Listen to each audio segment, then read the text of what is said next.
Ay pa yung ano niya, yung susian niyan. Ay, luma. Yung Stop. yung stop siya naman yun. Tapos clean. Welcome back sa panonood ng video ng Vocals DIY. So, ang nasa harap ninyo ay ignition key ng nabili kong XR. So, kagaya ng napanood nyo sa unang video, ito ay kasama. So, ito ay kasama sa mga previous na ibinigay sa akin nung nagbenta sa akin ng XR. So, ito, ang problema ko kasi, ito yung susi ng ng original na Honda, at ito naman yung pinalit nila ron sa bago. So, pagka magpapagas ako, ito yung original. At kung sa ignition naman, ito. So, ang daming susi, plus yung aking susi sa top box. So, ang gusto ko mangyari, dalawa lang yung aking bibit-bitin. So, ang gagawin ko rito ay itatry kong tingnan ito kung marirepair ko pa. So, magre-repair tayo nito. So, ito ay original pa. Meron siyang yan, EAHM. So, yan yung pangalan niya. So, ito yung original. Try natin. So, ito yung susi ng Honda. Yan. Ito raw ay naglo-lost contact. Kaya nila pinalitan. Okay, para makakumpirma na sira nga siya. So, gawin natin to. So, may tester tayo. Testerin muna natin. Yan. Kapag may connection, tutunog yung ating tester. So, naka-off siya. Yan. I-on natin. Yan. Yan. Wala. Yan. Tutunog sana. Subukan naman natin sa bulb. Itong pink ay positive at ang black ay negative. So dito sa bulb natin, connect natin yung negative ng bulb. Yan. Tapos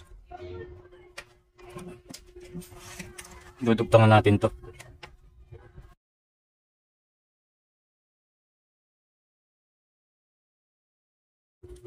Negative, positive. So, switch on. Wala talaga. So, wala tayong gawin dito kundi buksan natin to. So, ito. Hindi magkasya tong tools ko kasi walang butas sa gitna. So, ang ginawa ko ay tinanggal ko muna tong nasa gitna. Yan. May isa pa.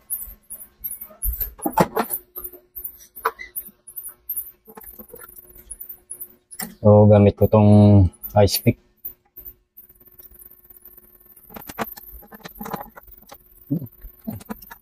So, yan. Tanggal din. So, para-paraan lang, para mabuksan. So, dito lalabas yung yung sinasabing abilidad.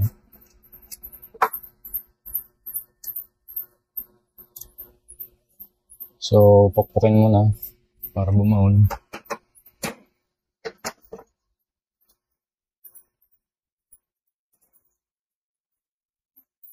Yun, nadali.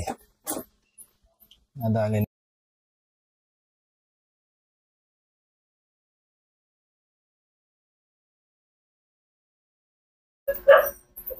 Tanggal na.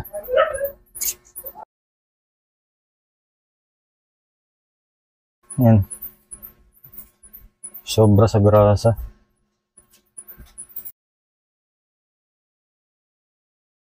So ito ay naka-off.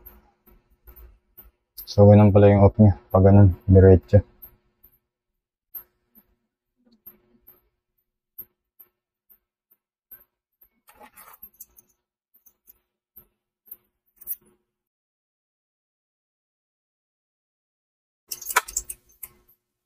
Ayun na rin lumabas itong ano. Itong lock. So sira yung lock. Dito na lang tayo sa may contact.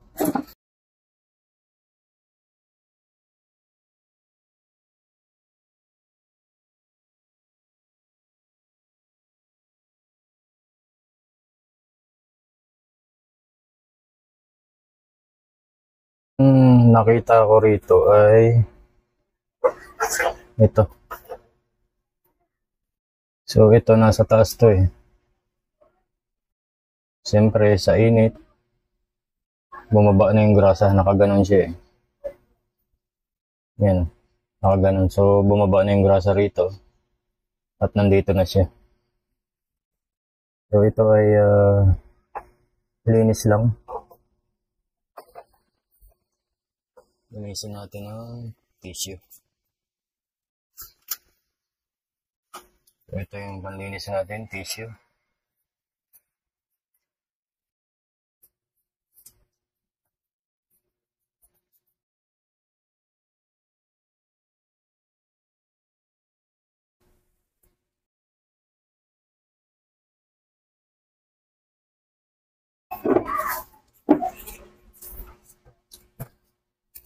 Kuha tayo ng liha. At least yung 1,000 lang. Tapos lihain natin yung contact.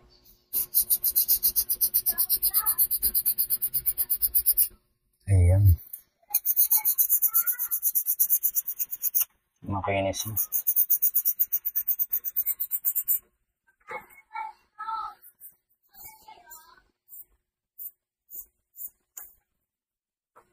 Tapos itong contact na to, linisan din natin. Itong grasa,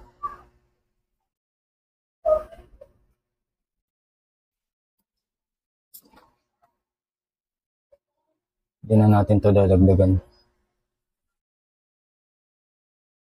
Lalagay lang natin to sa spring.